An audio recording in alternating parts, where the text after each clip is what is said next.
Welcome back to Following Node on a Stormlight podcast. This week is episode 204, and we're in chapters 17 through 21 of the Bands of Mourning. Eliot, how are you? I'm doing great. I'm ready to explore more of Scadrial and learn even more about relativistic physics, maybe. Maybe. Paul, how are you? I'm doing great. I think, Elliot, we will be talking about physics, but maybe in a different light this episode. The physics of tomatoes and broken bones or something. We'll talk a bit about that. Oh, yes. Operation Spoiled Tomato. Here we go. Mm-hmm. I don't believe we have anything else to discuss. Let's roll intro and then get a chapter summary from Eliot.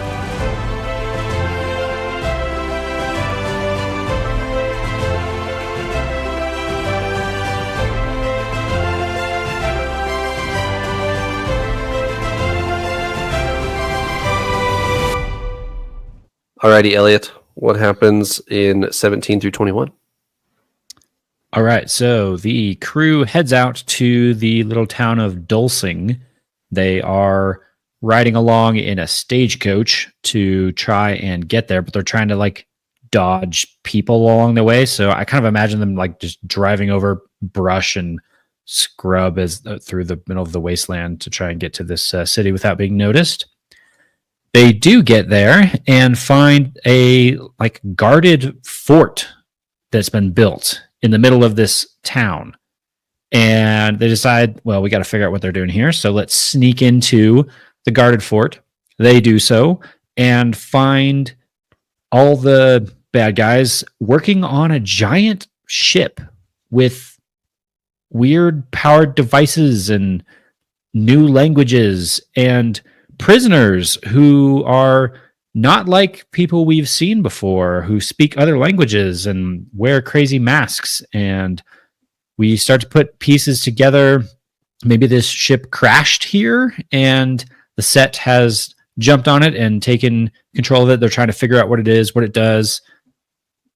In the midst of all this, Wax finds Telson, his sister, and giant shootout ensues, and they're able to escape with Telson and the spike. As they're going through things, they find a safe, they rifle through it, and come out with a number of interesting things, but one of which is Relure was the guy? Relure, yeah. That guy. His spike, which those were our two quest objectives, I think, was come home with those two. So we've got those two. They escape in an escape pod, like a little mini ship that they are able to launch off of the mothership. And they're flying through the air, powered by Wax's Allomancy and some other fancy ferrochemy physics that I do want to talk about. And they head off kind of at the end of chapter 21 to go to the other location where the set has where we think the Bands of Mourning might just be. There's a lot there. Eliot, do you remember last book maybe where Harmony mentions to Wax that the people of the basin are not progressing as they should, unlike some other people, and then you threw out randomly, so there's probably Koloss in biplanes out in the rough somewhere that we don't know. Do you remember this? I do remember this.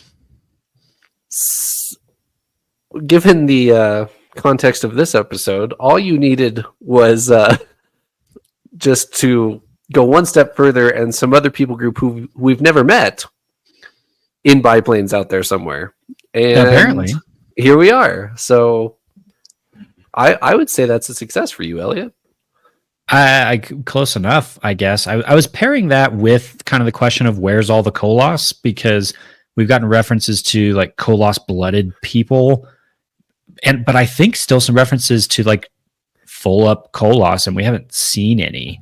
So it's where's the Koloss? Well, Harmony tells us there's other people progressing further. The Koloss must be in biplanes. There are planes, just not with Koloss in them.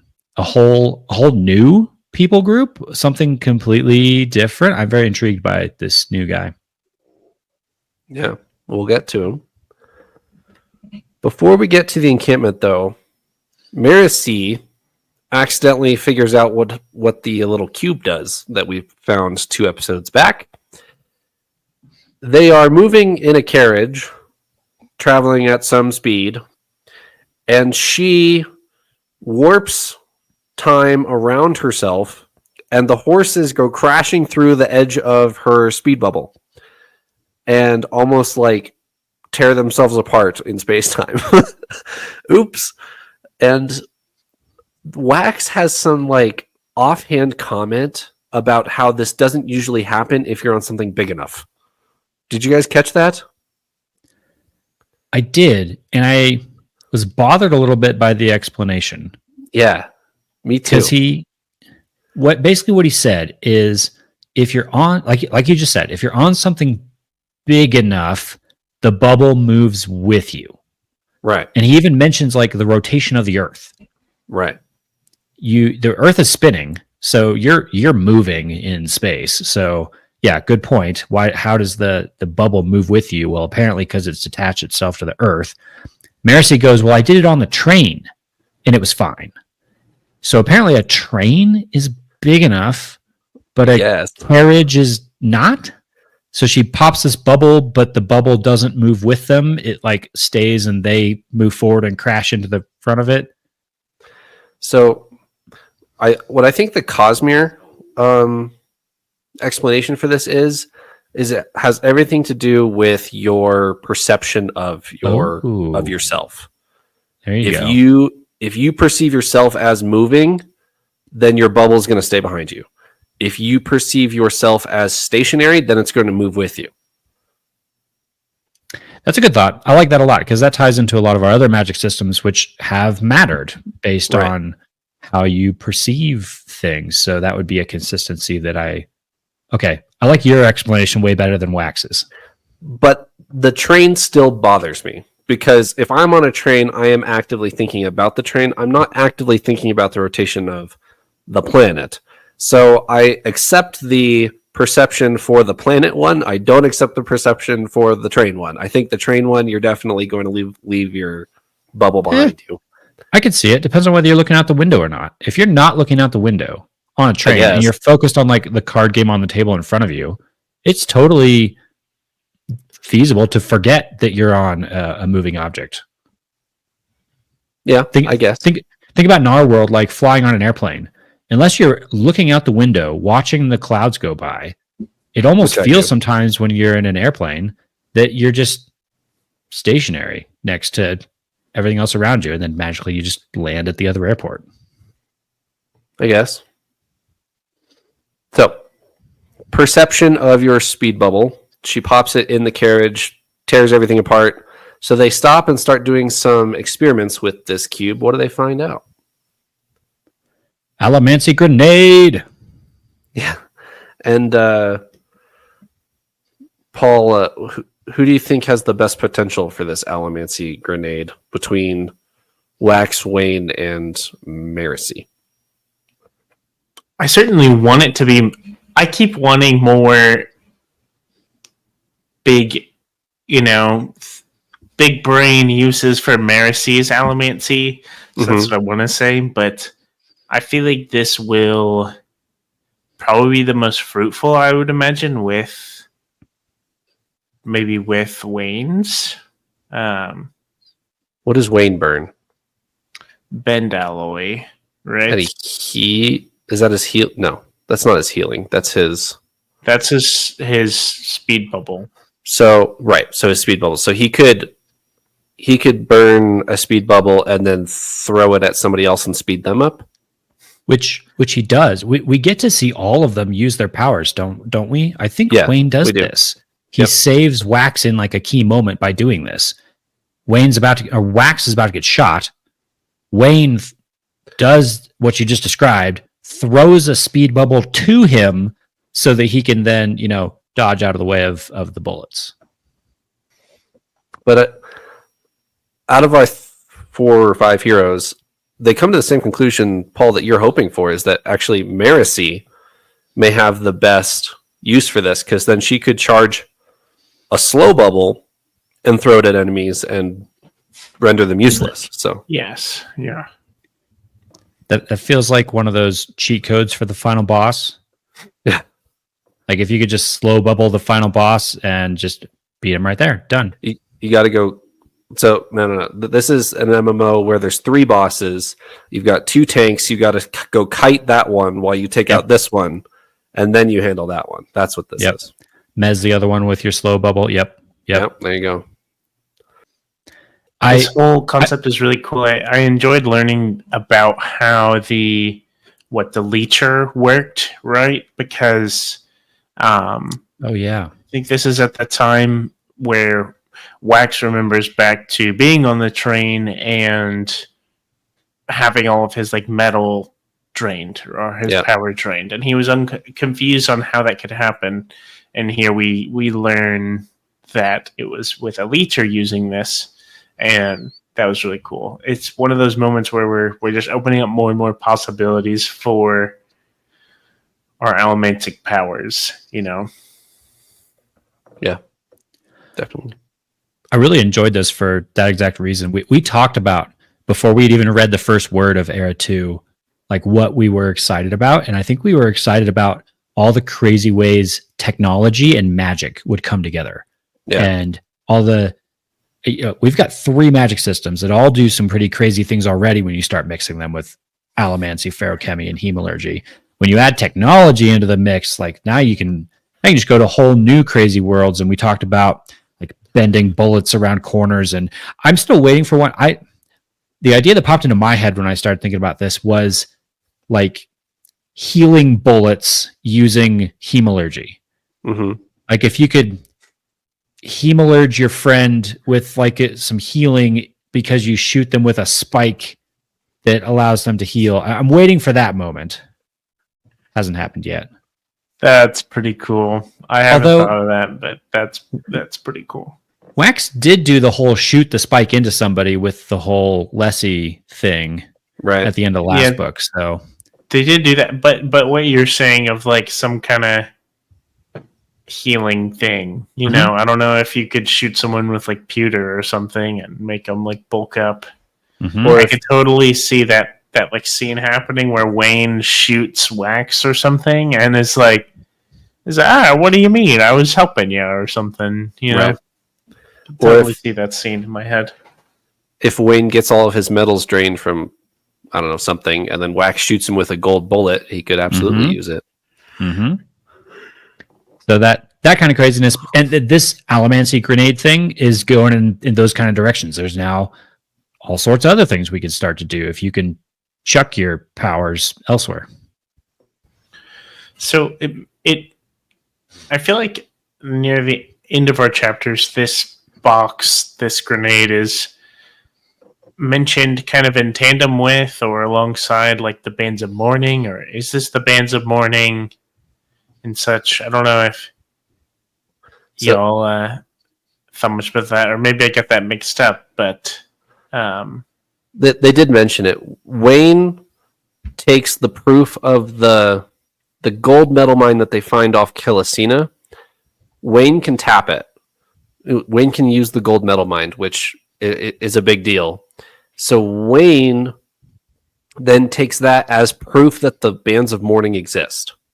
That if I can have a metal mine that somebody else stored and I can use it, that means the bands of mourning must exist. And Wax says, not quite, but we're definitely on that track, because the bands of mourning claim that anyone could use whatever power is in it. Doesn't matter if you're a feruchemist or not. So we're still one step shy of the bands of mourning, but having your metal mine being able to be sold is definitely now on the table. I think we get told in chapter 21, when that mask guy starts to spill lots of information, that supposedly the bands of mourning, not only can anyone use them, but it grants the powers of all 16 feruchemy abilities and all 16 allomancy abilities. You get everything. According to him, Yes. According to his like religion, which they like worship the bands of mourning as like a sacred artifact. So that may not be true, but that is what he believes. Good clarification there, yes. But he also is very correct about some of the other things that he's telling them about with these feruchemy like medallions that they're doing. So I'm not quite ready to dismiss that as superstition just yet. I don't know if this is me jumping too far ahead, so if we need to talk about other stuff, we can. But on the aspect of, I guess, technology or investiture here, in chapter 20, I think it is it okay if I talk about our masked man a little bit and some of the stuff please. he does? So, what stuck out to me the most, and I think I made a brief mention of this in the like live reactions in our Discord, he can't really communicate with anybody, but then he puts a sticker or something on Marcy, who can now understand him. It's kind of in a thick accent and stuff, but she can understand him. And my instant thought was that a soul stamp? Okay. Was this a soul stamp that allowed them to communicate in some capacity? I don't know what else it could be, so... Does he put it on Marcy or does he put it on himself? I could be wrong. I'm pretty sure he put it on Marcy, though. I don't remember. He does put it on Marcy at one point, but I don't remember if that's this chapter or next episode. So a couple things happen. I think it is that, yeah. I think we might be confusing two different things. A couple things happen. When they get into the ship that they fly away in, I think they all end up wearing, it's either a wristband or a medallion of some kind. And I think the mask guy puts that on all of them. I think that might be what you're thinking of, Paul. It's explained, or it's either explained or Wax guesses that those medallions are lightening everyone's mass. They're skimmer medallions, yep. Yes. They are doing what Wax does with his feruchemy and lightening everybody so that the thing can fly just based off of like Wax's push of Allomancy. Otherwise, he'd be lifting like 6 people into the air, which would be super heavy. But I think we're being told this is like an ultra lightweight craft, and they're all reducing their mass really low so that they can fly through the air. Then the dude puts another medallion or wristband thing, I think, onto himself, and that's when he starts speaking the language they can understand. I think that one was on himself, but I'd have to go back and double check. So I think he does put it on Marcy, but I think that's next. I think that's like a chapter later. I don't think we've read that yet, but I could be wrong. I could be wrong. He could have put it on her already. I don't remember. I want to go back and read it now because I'm second guessing myself. I'll tell you what I think. I think the answer to your question, Paul, is that these are all metal mines. That all of these things that happen in this quick sequence of events is this new idea that anyone can use these metal mines. These are all things that have been prepped for these purposes so that anyone can use them. They've had the identity pulled out of them or whatever it was that we got explained before. It's this combination of identity metal mind and whatever power you want, like the language speaking or the mass lightning. I think it's like a whole new, heat. There's a whole new class of metal minds we've just bumped into, because now if you combine it with the identity stuff, you can get one that you can pass around and everyone can use. That's my guess. Yeah. Okay. But your soul stamp crossover would be way cooler. That's right. I think the only thing I'm thinking of is maybe I'm wrong. I don't remember anything being related to like potentially like language or understanding or something. There could be something with like a feruchemical power, because I know says it has all in Era 1 had all the stuff with like all these languages and like cultures and religions and things like that. So I could see that. I just don't have a specific thing off the top of my head that I remember. I'm pretty sure after my last reread that this question is explained to you like in the first half of chapter 22.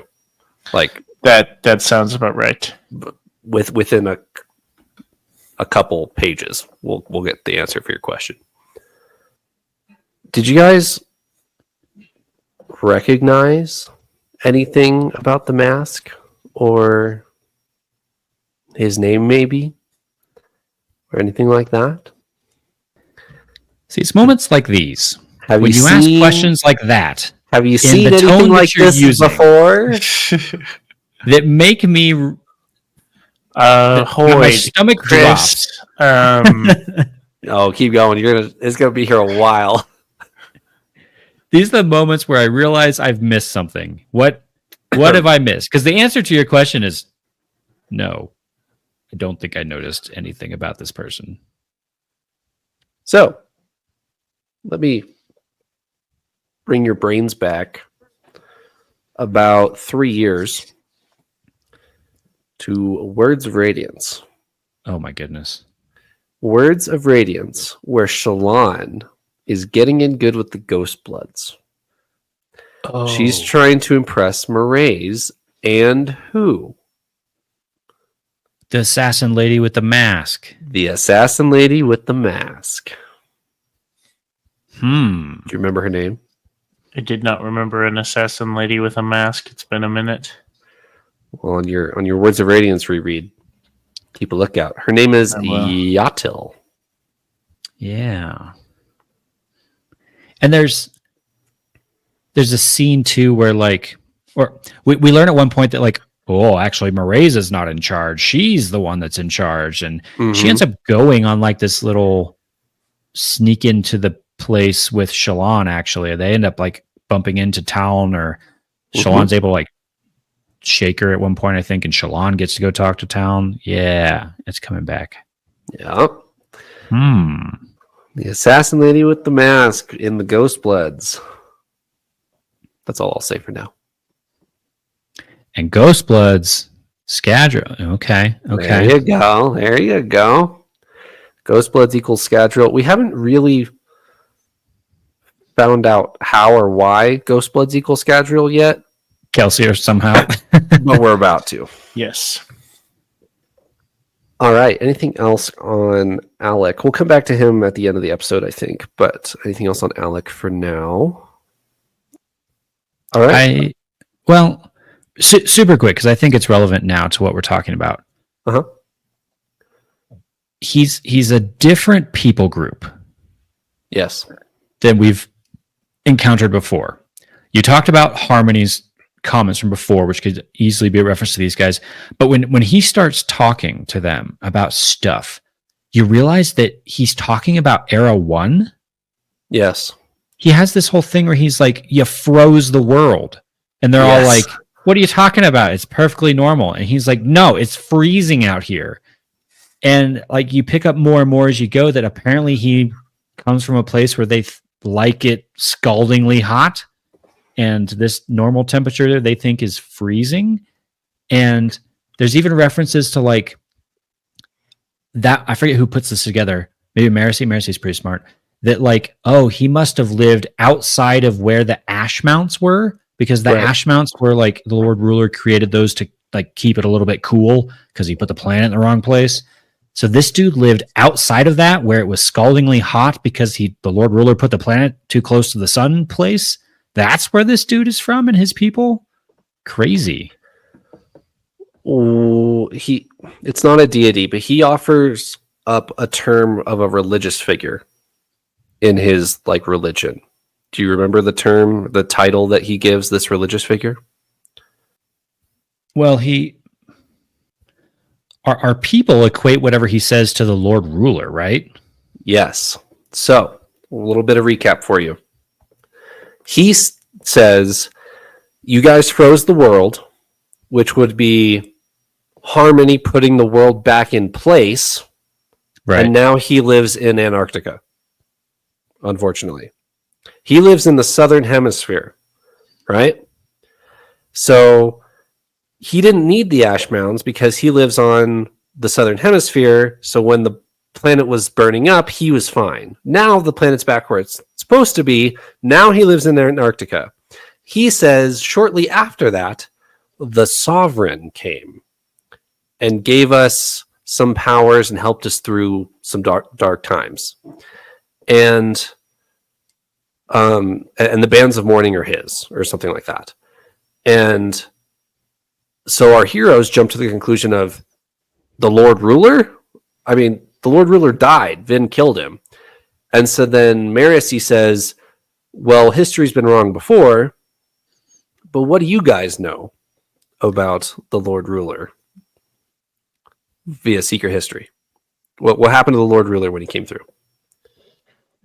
We were with Kelsier when Kelsier saw him like die and do this like passing through thing that Right.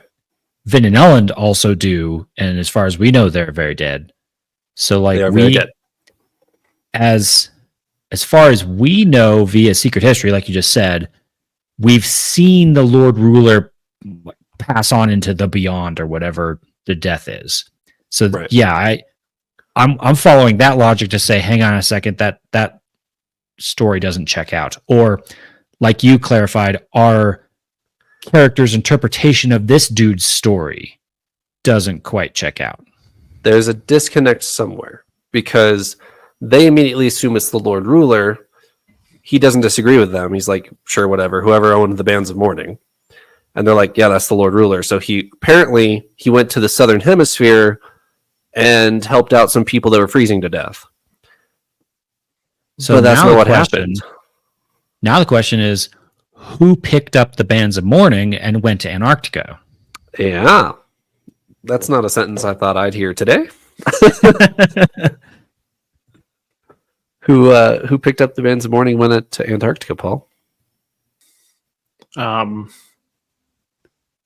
it Spook? Could be.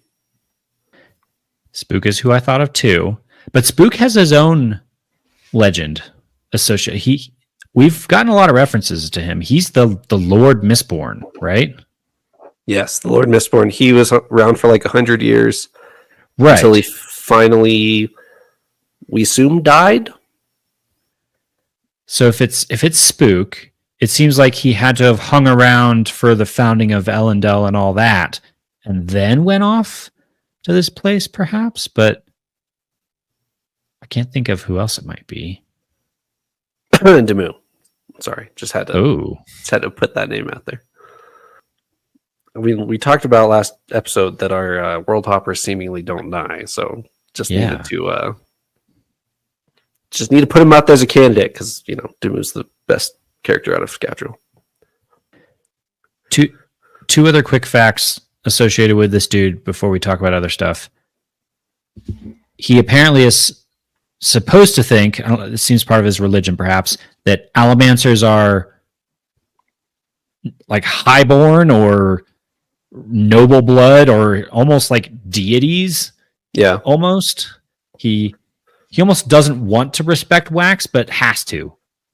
And is throwing all these honorifics at him because he has to, kind of thing. So we can factor that into what we learn about this dude's culture. 2, he's deathly afraid of some people called the Deniers. And our heroes hear that and they're like, oh yeah, the set, they're pretty dangerous. And the dude's like, oh no. The Deniers, and like shudders and won't talk about it. It's like, whoa, hang on a second. Is that another people group that we don't know about? Or are those just the Colossus and biplanes? So there's been a 300-year dogfight between these guys and the Colossus and biplanes over Antarctica. Today we learned. All right, let's bring it a little bit back down to Earth. We found Telson. Do you guys remember which way you guys predicted? I had you guys predict whether Telson would be in need of rescue or not in need of rescue. Do you guys remember which way you predicted? No, I do not. I want to say I said no, that it was going to be she's on the other side or something like that. I believe that's correct. I believe Eliot predicted she's a set plant, and Paul predicted that she genuinely is trapped by Edward. So we have Telson. She hasn't really done that much yet. We'll see what happens. But I just wanted to call back that prediction, see which way it goes. And I'd like to point out we have not resolved that yet. She appears to be in need of rescue. Right. She appears rather pissed off.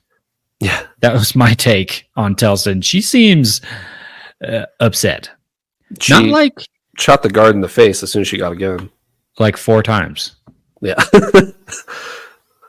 She doesn't seem scared or crushed or like prisoner-esque. She just seems angry. Which maybe it's this whole she wasn't tortured. She was just kind of held, against her will. She had nice dinners with Edouard whenever he was around, and she's just frustrated. But something seems a little off with her. She's more angry than she seems like she should be. She also mentioned that Edwarn was holding her for Edwarn's other plan, which you can insinuate of capturing young metal-born ladies to make them have kids. But she's too old for that now, so he's holding her for just ransom against Wax, basically. So that's what she says, is that the only reason why he kept her is for a bargaining chip against Wax. So, what else? Paul, I think you wanted to talk about Wax chucking Wayne over fences. Yes. I did. I thought this scene was really, really funny when they're figuring out what to do. They're running through all these names of, I guess, it's almost like a playbook. Names of just ridiculous stuff. I don't remember all of them except for the one they landed on, which was Rotten Tomato, which is where I was not expecting this. I was not expecting Wax to just shoot Wayne up over, super high up, crazy high speeds, to just shoot him into this over into enemy territory, to just splat like he was the Rotten Tomato. I was not expecting that. I thought that was very amusing and funny, and it was really funny seeing Wayne's point of view. I also have to so Wayne, he's shot over. We get his point of view, and he's like, "Wow, it's okay because if you break your spine, you don't really feel the pain, so it's all okay. The worst part is whenever your spine heals, when you heal your spine, so you feel the pain, but he's used to it at this point. So overall, it's not that big of a deal, which I thought was pretty ridiculous. And then he is trying to think of his, I guess, best course of action next. Naturally, Wayne says, "I need to go get a guard's hat. How am I going to impersonate a guard without his hat? Without a guard's hat?" And,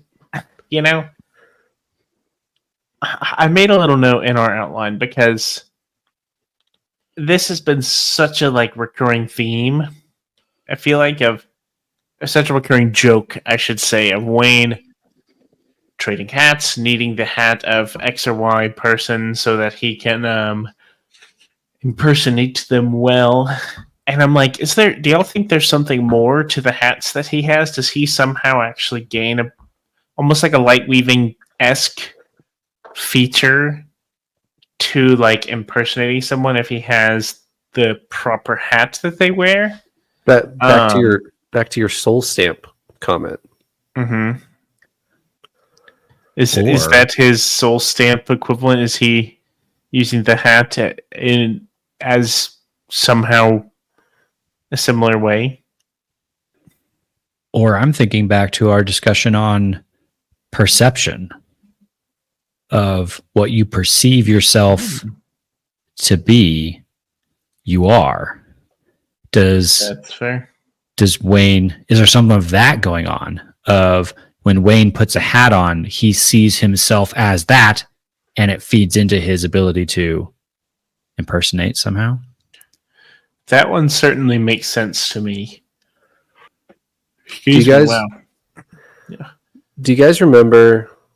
It's kind of threaded throughout Stormlight. Perception as like a healing tool with Knights Radiant, where Lopin is able to heal his arm because he doesn't view himself as like crippled or anything like that.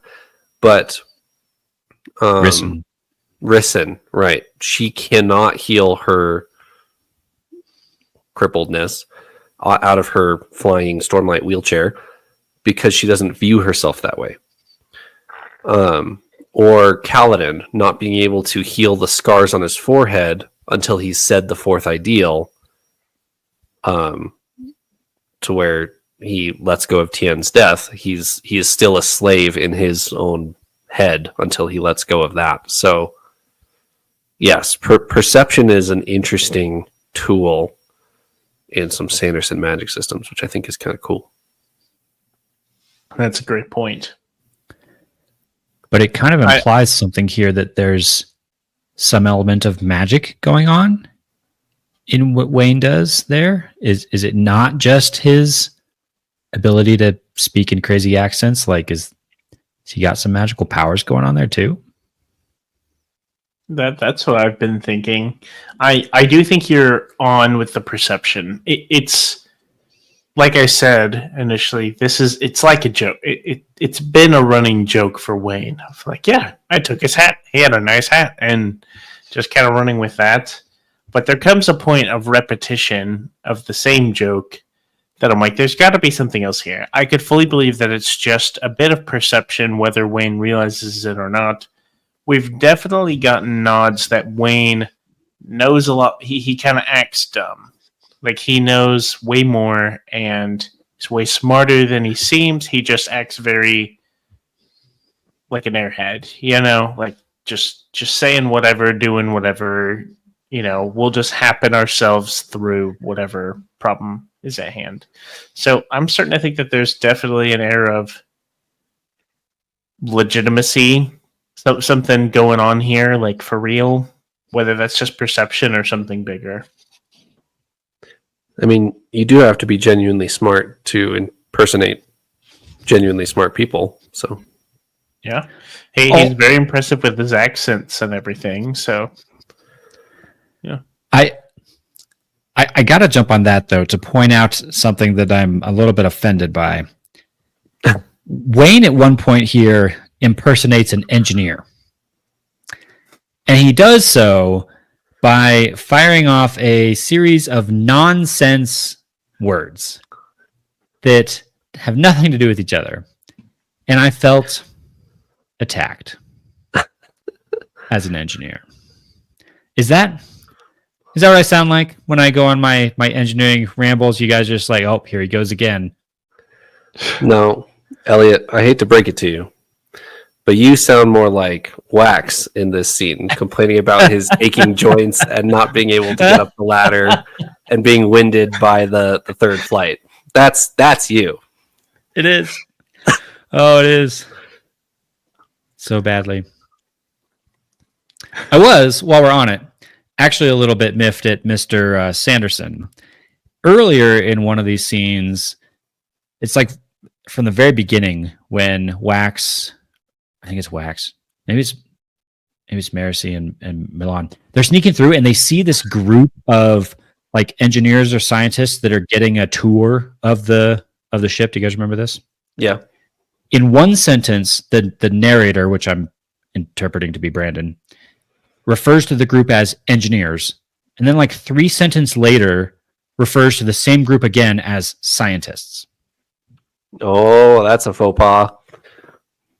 Again, I'm a little offended here because engineers are not scientists.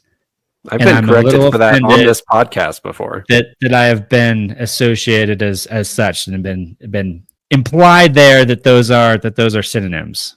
Very different, Mr. Brandon. Very different. I think in Maricy's smart. Why would she make that mistake?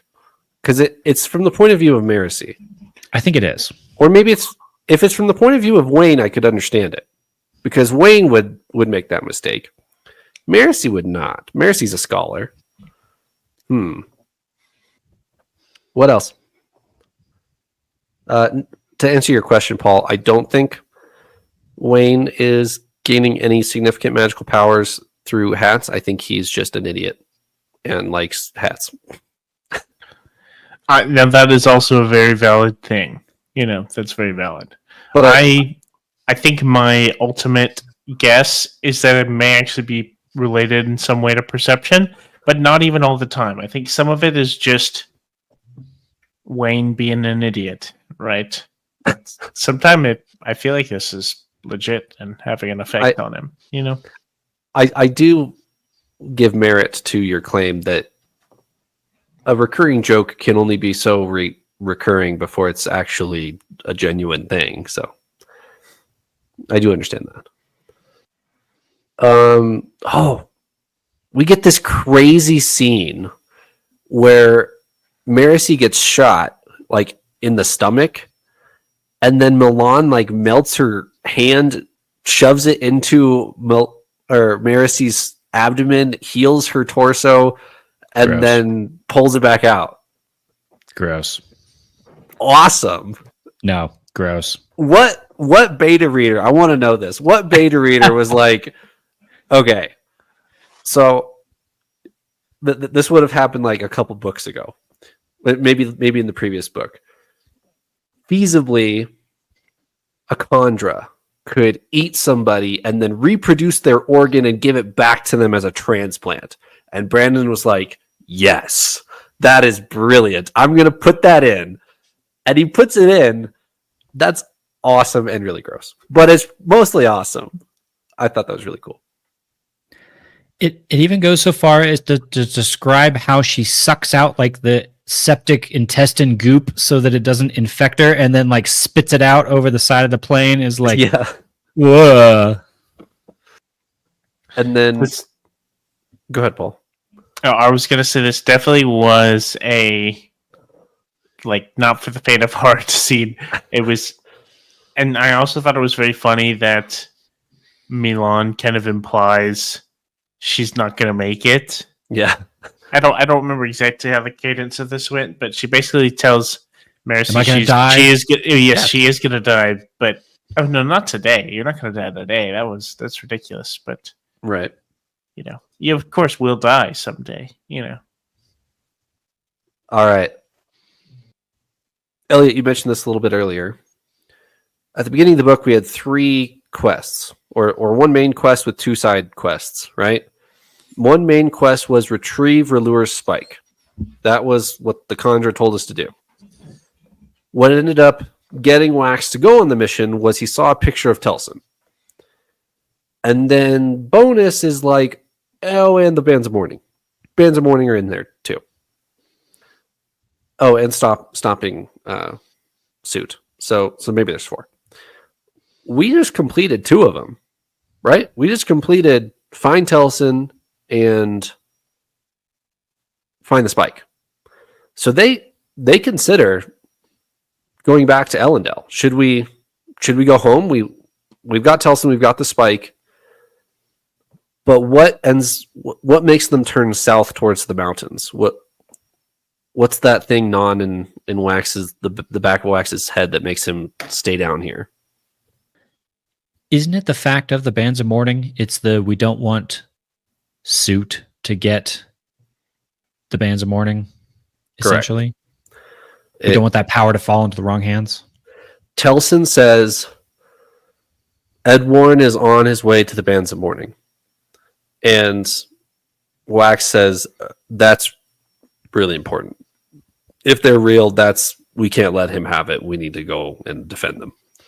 So that's what they do. They decide, hey, if Edwarn has to hike through the mountains, we might be able to just fly there faster and find him faster, since we know maybe where it is. I think Alec has a spot on his map that where the temple is. So prediction time, gentlemen. Are the bands of mourning real? Well, let me back up. We know the metal mines of the Lord Ruler are real. Is that what is waiting for us? And who gets them? Leading into book 4. You ready for this? I want a specific character, not a team. What character gets them if somebody gets I got them? you. Okay. The object at the temple they are going to get is the bands of mourning. I think it is the metal mines of the Lord Ruler. I think it even is that. Okay. It may not do exactly what they think it's going to do. That might be the twist, is that it's got either a different power than they're expecting or not what they're expecting somehow. Here's my crazy prediction. Telson snatches them for herself, taking on all the power held within, and is the villain for book 4. Okay. Paul? Wow, that was a big prediction. I like what you're thinking. I do think. Okay, so if you're asking me who I think, okay. First, I want to make my prediction. I do think the bands of mourning are real, legit. Like, I think we're gonna find them, but there's a couple caveats here. If one of our characters were to get them, I would say Wax. I'm trying to think of someone else, but it should and would be Wax who would get them. However, I don't think that's plausible. I don't think that's how the story's going to go. There doesn't seem to be a villain strong enough to be able to to put up a fight versus Wax with these bands of mourning as we know them to be right now. So I like what Eliot's saying. I don't think Telson is going to be the villain. I think it is going to make its way, get maybe stolen, whatever. There's going to be a betrayal or something. And I think it is going to go back to set to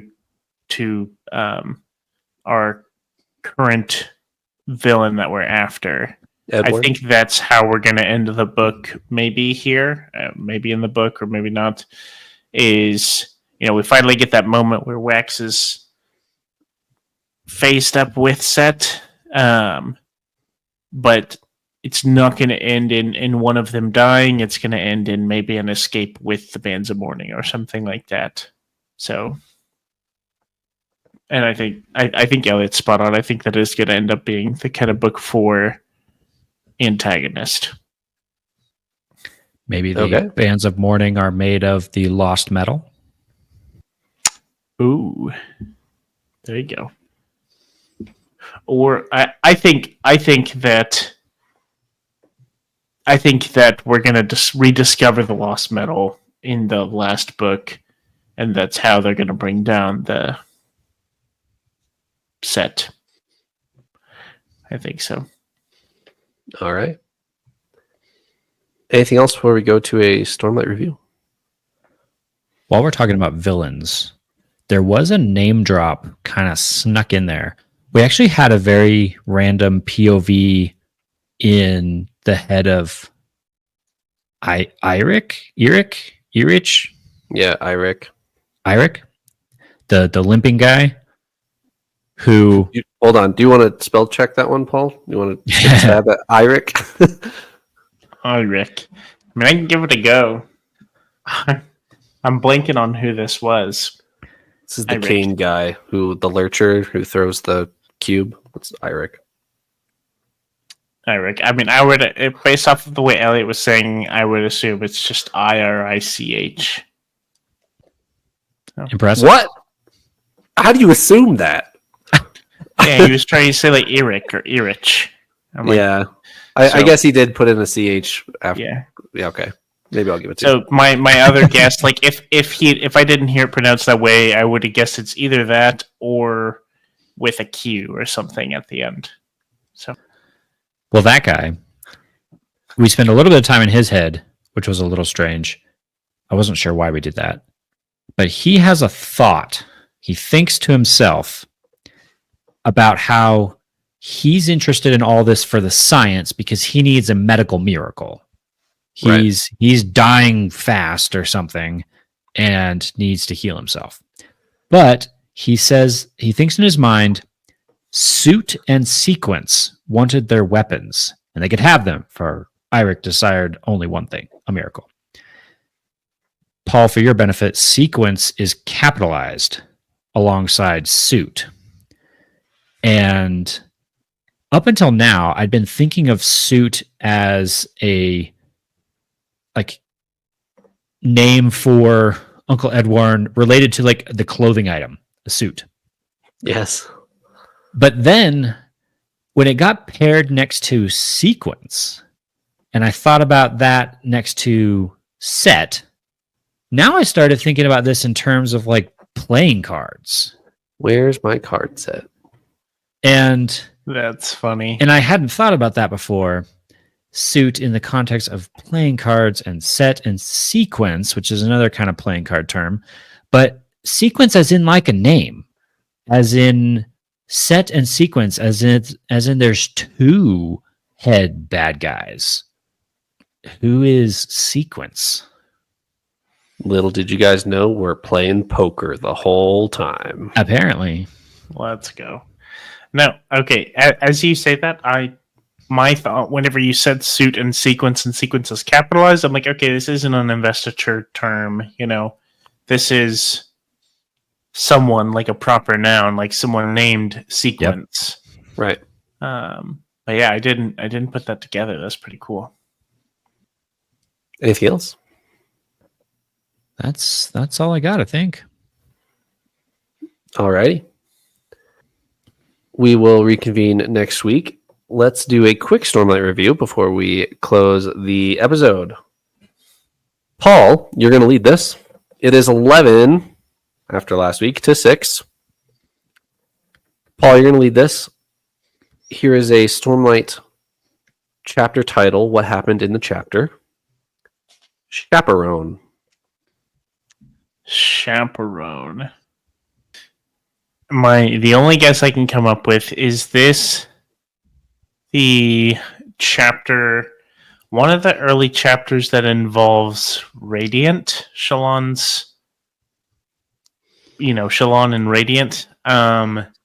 Whenever, isn't there a moment where, her relationship with Adolin, it's kind of like awkward, I guess. I don't know, like romantically or something for them. And so part of Radiant coming out is Radiant almost serves as like a chaperone. That's what I'm thinking of. Like Radiant is the confident one.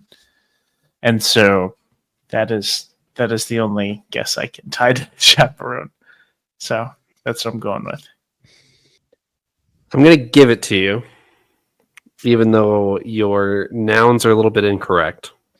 Okay. So it is an early Oathbringer chapter where Shallan and Adolin are beginning to like recourt because Adolin kind of like freaks out that she's a Radiant, pulls back, and Shallan's like, "No, I like you. We're still dating, by the way." Chaperone refers to pattern. No mating. No mating. That's right. So I am going to give this to you because you were there. You were within the shot. Radiant is not actually on the scene yet for another couple chapters because it is awkward. You're right. Like Shallan is like the same role in my mind in this scene. Or that's what I'm mixing up in this scene. Right. Yeah. Shallan is like fumbling this relationship, and she's like, "I need to be better at this," and then comes up with Radiant. Wow. I think that's the first time I've gotten a chapter one, I think. There you Could go. be wrong. I think that's the first time. Alrighty. Eliot, here's your quote ID. Who is talking? Give the sword to Dalinar. Dalinar is taken to Odium's visions sometimes. It should travel with him. Do you understand? Odium thinks the sword is in Urithiru. He doesn't realize you're here. He can't see it because of Renarin. Well, it's not Dalinar. He doesn't usually refer to himself in the third person, I don't The think. royal we. Give the sword to Dalinar. I remember this discussion, but I don't remember who exactly is having it. This is like late Rhythm of War stuff. Oh, it's getting late. I'm blanking on this. I think this is... No, so that doesn't make sense. Who knows that much information that's talking about that? It's not Yasna, but that's the only name I'm coming up with. So I think... Yeah. Yasna. Incorrect. Paul? Can you read it for me one more time? Quickly. Give the sword to Dalinar. Dalinar is taken to Odium's visions sometimes. It should travel with him. Do you understand? Odium thinks the sword is in Urithiru. He doesn't realize you're here. He can't see it because of Renarin. See, I also thought this was Yasna. So I'm getting kind of a free second guess because Eliot said that. And it's not right. I think, thinking through this again, I'm going to go with my only other guess. Maybe that this is Teravangian. I feel like you guessed Teravangian quite a bit, Paul. I did last time. But this one pays off. It is Yes. Teravangian. Yeah. Well done. Who's he talking to? That's a good question. I know that. So the reason I'm guessing that is, I know this is like the period of time where Dalinar and Teravangian are kind of getting along. Like they're kind of rigid. Oh, maybe I'm wrong. Oh. I thought this was whenever they're like, I hope to prove you wrong and we'll embrace on that day of the Contest of Champions. Or they're trying to figure out what the heck to do with the problem they're in. Is he talking to Zeth? Probably. Yeah. Yes, it is. That's the time frame I'm thinking of. So, Eliot is right. This is late Rhythm of War. This is like 2 scenes before Zeth kills him. Yes, and before Teravangian becomes Todium himself. Yeah, correct. And Teravangian's like throwing everything at the wall to try to maintain his life. Of like, you should give Nightblood to Dalinar and let him go to Odium's vision and kill Odium. Like he's kind of just like trying whatever just to stay alive at this point. That is 2-0 for Paul. Going into this third question. Paul, you're going to lead this. This is your review. What did they rate it, and what book is this? It's just so long. Sanderson doesn't go wrong, even when he makes characters into superheroes, and he plots zigzags enough to be surprising. But it's just so long. That's the beauty of it. This is a tough one because I could see this review. I could see this review being just about any number except maybe 1. Okay, it's just so long. Plot zigzags, but it's really good. That's my synopsis of the review. Taking this seriously since I have a lead. Got to hold on to it. Trevor, can you read it one more time? It's just so long. Sanderson doesn't go wrong, even when he makes characters into superheroes, and he plots zigzags enough to be surprising. But it's just so long. I think this is a 4 out of 5. I could see this being just about any book. I think, I'm going to go out on a limb and say that this is 4 out of 5 for The Way of Kings. Eliot? I think this is a 3 out of 5 for Oathbringer. All right, we're making it a little interesting. This is a 2 out of 5 Okay. for Oathbringer. Aha. Okay. So that is 1 point to Eliot. 2-1 in Paul's favor. Eliot, you get the trivia. Side note, the reason I guessed The Way of Kings was I thought maybe this person had read other Brandon Sanderson stuff and they were coming to The Way of Kings and like, great, Brandon Sanderson does a good job. It's just so long, you know. That's fair. In comparison. Anyways. Yes. Moving on. All right, Eliot, to defend the point, what shape are Rashadium pupils?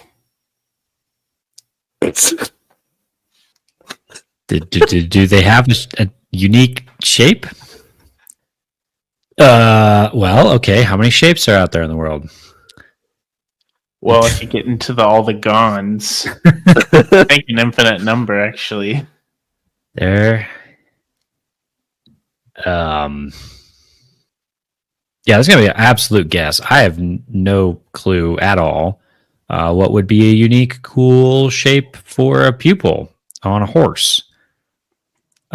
Star shape. Incorrect. Paul, you have the point for the week, but do you want to take a stab at it? Yes, I have one guess. I have no idea. Full transparency, I do not. This is not going off of any knowledge. I remember a quote or anything like that. But I have a fun guess. I was trying to remember the name. So I'm going off of this, of the whole like 9, 10. Like 10 is an important number and stuff like that. So I think it's whatever, not like an octagon, but whatever the gon is for like... A decagon? Yeah, a decagon. Yeah, I'm going to go with the decagon. Incorrect. Okay. The correct answer... don't say circle. Don't say circle. I wish it was circle. That would be so funny.